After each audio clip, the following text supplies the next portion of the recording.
In a quiet town, nestled between green hills and wide fields, there lived a boy named Kiran. He had everything a child could ask for: loving parents, good health, a safe home, and a peaceful school. But despite all of this, Kiran was rarely happy. He always wanted something more. If his friend got a new phone, he wanted a better one. If someone praised his classmate, he felt ignored. Slowly, comparison and jealousy grew in his heart like weeds in a garden. He stopped smiling as much. He often sighed, frowned, or stayed quiet. His parents noticed but didn't know what to do, until one day, his grandfather came to visit.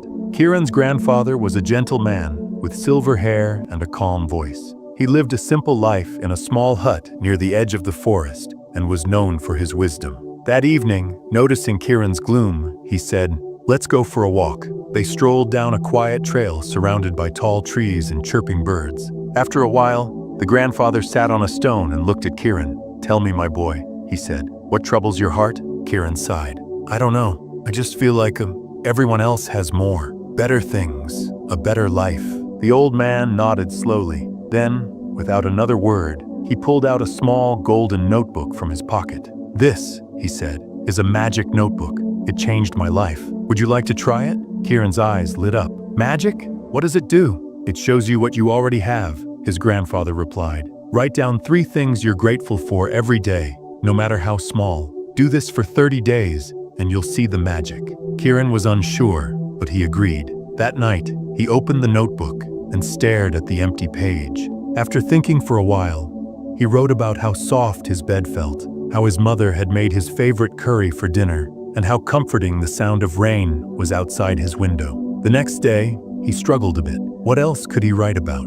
But then he remembered the warmth of his socks, a joke his friend told during lunch, and the way the sun peeked through the clouds. Slowly, it became easier. As days passed, something began to shift. His eyes started noticing what his heart had ignored: the comfort of routine, the joy of laughter, the kindness of a stranger, the smell of fresh bread, and the way his father always waited at the gate when school ended. Each night, his gratitude list grew longer, and without realizing it, Kiran smiled more. His heart grew lighter. He even began sharing his notebook with his friends. One day, his teacher asked the class to share a personal story. Kiran raised his hand and spoke about the golden notebook and how it had changed his life. When he finished, the room was silent, then filled with applause. Later, a classmate came to him and said, "I always thought you were lucky. I never knew you were struggling too.